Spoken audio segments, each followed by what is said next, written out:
Il y a la partie pour laquelle en fait Nadia m'avait demandé d'intervenir. Donc mon vécu moi par rapport à ça, super chouette. J'ai adoré partager avec vous. Donc ça c'est pas un bonus parce que c'était prévu dans le programme, mais en tant que tel on sait jamais comment ça va se passer. Donc très très contente là-dessus. Mon vécu quant au séjour sur l'autre partie, du coup, alors ce à quoi je m'attendais pas du tout, il y a eu deux choses.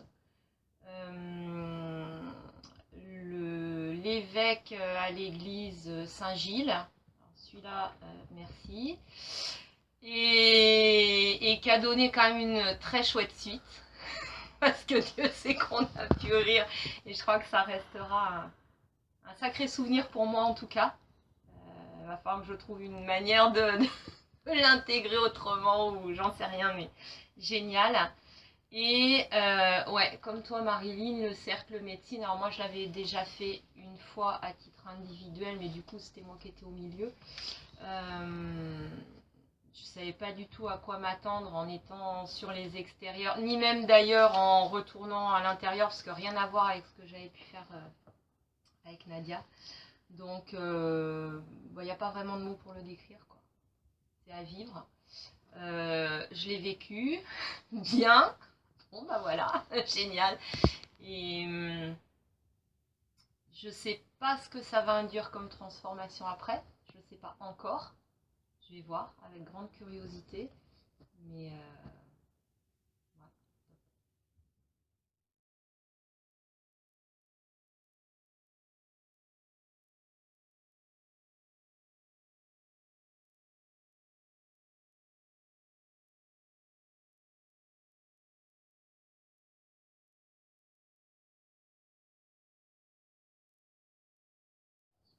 Alors en fait, pour tout dire, je me suis inscrite parce que j'avais des vacances et que je voulais que mes vacances aient du sens. Et je voulais pas que ce soit une semaine à la maison bête. Donc voilà. Et que je venais de faire ta connaissance. Et, euh, et voilà. Et donc je me suis dit, oh bah tiens, ton mail est arrivé et top, top, top, et c'est parti. Donc, au fil du temps, en discutant avec des personnes qui avaient déjà fait ce genre de stage, je me suis rendu compte que ça serait pas des vacances. Parce que je m'attendais à des temps de pause, des balades, voilà. Donc déjà, au fil de l'arrivée en stage, j'étais un peu préparée à ce que ce soit un rythme assez soutenu. Effectivement, j'ai l'impression qu'on n'a pas chômé, mais c'était en même temps avec un très bon rythme, redynamisant. Donc chouette, chouette. Euh, donc j'ai redécouvert la Bretagne, ça c'est sûr. Une chose à laquelle je m'attends, enfin, une parmi tant d'autres, auxquelles je m'attendais pas, c'était des connaissances, on va dire, dures sur l'architecture, l'histoire, tout ça qui me sont tombés dessus et je m'y attendais pas du tout. Et c'est énorme, en même temps c'est très riche parce que ça, même si je me souviens peut-être de un centième, au moins ça ouvre. Et ça peut, parce que là j'en ai l'envie, mais je sais pas après avec le rythme de la vie si je le ferai vraiment, mais en tous les cas ça donne l'envie d'aller voir, d'aller fouiller, d'aller... voilà. Donc voilà, je m'attendais pas à ça. Après, le bonus, euh, pour moi, ça a été vraiment de... Comme j'ai une pratique de thérapeute manuel pour lequel je me mets en condition de ressenti, donc de l'autre, mais de moi-même, enfin bref, et après en mouvement sensoriel aussi, en intériorisation. En fait, pour moi, cet exercice était très ponctuel. C'était des moments, je me posais et j'étais en fonction quelque part. Et donc du coup, j'étais en fonction de ressentir. Et là, en fait, ça peut paraître idiot, mais j'ai comme découvert en fait qu'on pouvait ressentir tout le temps. Et qu'on pouvait être et une antenne permanente, et en même temps en contact avec son ressenti en permanence. Que c'était pas juste quand on avait un pendule, des baguettes, qu'on était en fonction de thérapeute, ou même pour se faire du bien, mais que ça pouvait être vraiment tout le temps. Et la cerise sur le gâteau, au niveau des ressentis, c'est que j'ai découvert aussi alors ça va avec la prise de conscience que être pouvait être actif et qu'on n'avait pas besoin de faire. Parce que pour moi, être était une fonction passive.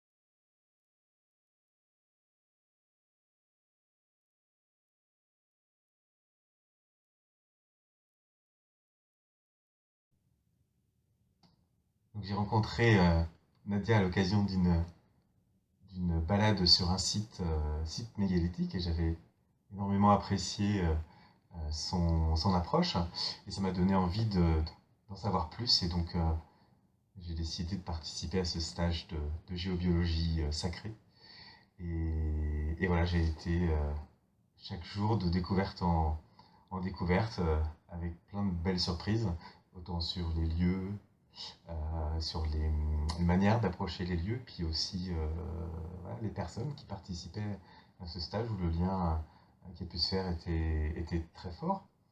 Et voilà, j'ai vraiment beaucoup apprécié à la fois ces sites naturels qui sont là mais depuis hyper longtemps, et donc de pouvoir les comprendre, les, les approcher, voilà, puis vivre un petit peu ce que les hommes vivent depuis très très très longtemps. Et voilà, dans ces lieux, il y a pu avoir plein d'aménagements, plein de constructions, plein d'expériences qui ont été vécues. Et voilà, les techniques et la manière dont Nadia nous a permis de découvrir ces lieux a vraiment été très riche, très profonde, pleine ouais, de sensibilité, d'émotion. Et donc j'ai beaucoup aimé justement me retrouver presque en contact ouais, direct, privilégié avec ces lieux-là. Et, hum, et voilà, comprendre un petit peu ce qui, ce qui faisait que ces lieux avaient un côté voilà, magique, sacré, et que les différentes on va dire, civilisations, ou les hommes à différentes époques se sont appropriés, ont créé des différents rituels que l'on voit aujourd'hui dans le patrimoine, que je connais bien, et de pouvoir rentrer un petit peu dans ces préoccupations, euh, dans leur rite, et de voir qu'il y a des choses qui se transmettent voilà, de génération en génération, d'époque en époque. C'était quelque chose de très fort, très enrichissant, alors à la fois intellectuellement, pour tout ce que l'on apprend, qu'on découvre, mais aussi voilà, émotionnellement et humainement, parce que voilà, j'ai pu vivre des expériences fortes, soit tout seul, soit partagées avec les personnes. Donc je conseille vraiment à tous ceux qui sont intéressés par cette thématique d'oser participer à ce stage de géobiologie sacrée. Et donc merci beaucoup pour cette, cette organisation. Merci Jackie. Mhm.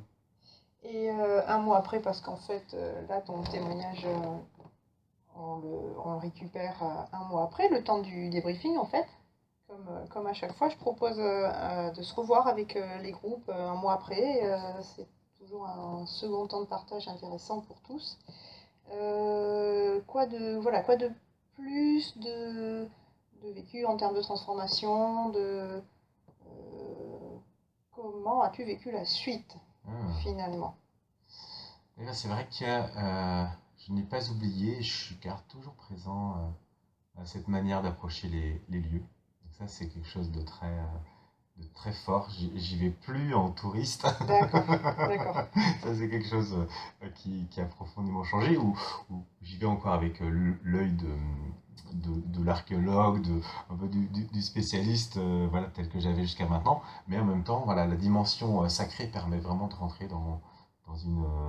voilà, quelles étaient les réflexions, quelles ont été les expériences qui ont été vécues, voilà, qu'est-ce qui se jouait autour de ces endroits, quels étaient les enjeux, euh, voilà, dans ces lieux. Et donc, ça a permis vraiment d'amplifier et d'élargir ma vision de ces sites, et puis surtout d'aller chercher les choses qu'on ne voyait pas forcément. Donc il y a des choses qui sont construites, mais il y a des choses qu'il y avait avant, qui étaient là de manière naturelle. Donc voilà comment les choses se structurent. Et puis voilà, laisser aller son ressenti, ses émotions. Ça, c'est quelque chose que ouais, j'ai beaucoup apprécié. De découvrir ces sites moins intellectuellement et plus voilà, spirituellement, par voilà, un ressenti beaucoup plus intérieur, quoi. Donc ça, c'est quelque chose qui continue de m'accompagner. D'accord. Et puis, voilà, qu'est-ce qu'il y a d'autre comme choses qui ont pu être changées. Le fait d'un groupe féminin, Ouais. si tu permets, tu avais partagé ça à un moment, parce Ouais, que tu étais complètement. le seul gars, Ouais. et oui, cette fois-là, voilà. Et alors effectivement, c'était un super cadeau d'être avec vous toutes. Ouais. Regardons la vidéo. C'était un super cadeau et moi ça m'a vraiment permis de vivre ce que je suis en tant qu'homme, et c'est quelque chose qui n'était pas forcément facile pour moi à assumer, parce que aujourd'hui le masculin c'est quelque chose qui est plutôt associé à la violence, au pouvoir, des choses comme ça, et moi j'ai jamais été un homme qui utilisait ces genres d'expression. Et donc là, dans ce groupe, moi je me suis senti vraiment bien, accueilli tel que je suis, et ça fait vraiment beaucoup de bien, et j'espère aussi que les autres participantes aussi ont trouvé ça super agréable aussi, d'être acceptées telles qu'elles étaient, parce que c'était vraiment aussi un échange qui se faisait. Donc effectivement j'étais un peu privilégié, j'étais le seul homme, mais voilà, sans en abuser, mais en même temps aussi en prenant ma place. Et effectivement c'était très chouette cette interaction, et qui se passait sur des plans comment, assez personnels, puisque comme on préparait les repas ensemble, enfin voilà, on a vécu pas mal de choses qui nous engageaient, qui nous invitaient à nous ouvrir. Et ça a permis de nous connaître assez rapidement, et puis voilà, avec beaucoup de respect, de tolérance, et puis alors une dose d'humour vraiment fantastique. On peut pas tout raconter, mais il y a des choses très drôles qui se sont passées, et voilà, on faisait des choses sacrées et sérieuses dans la journée, mais le soir, on se marrait bien, et voilà, on réinventait peut-être des fois des choses, voilà, parce qu'on avait appris dans la journée, le soir, on se réappropriait les concepts, mais en les tournant en dérision, et on a vraiment beaucoup ri. C'était très drôle, alors que la météo était complètement pourrie, et ça a permis vraiment de faire que la semaine était ouais, très joyeuse, très chaleureuse.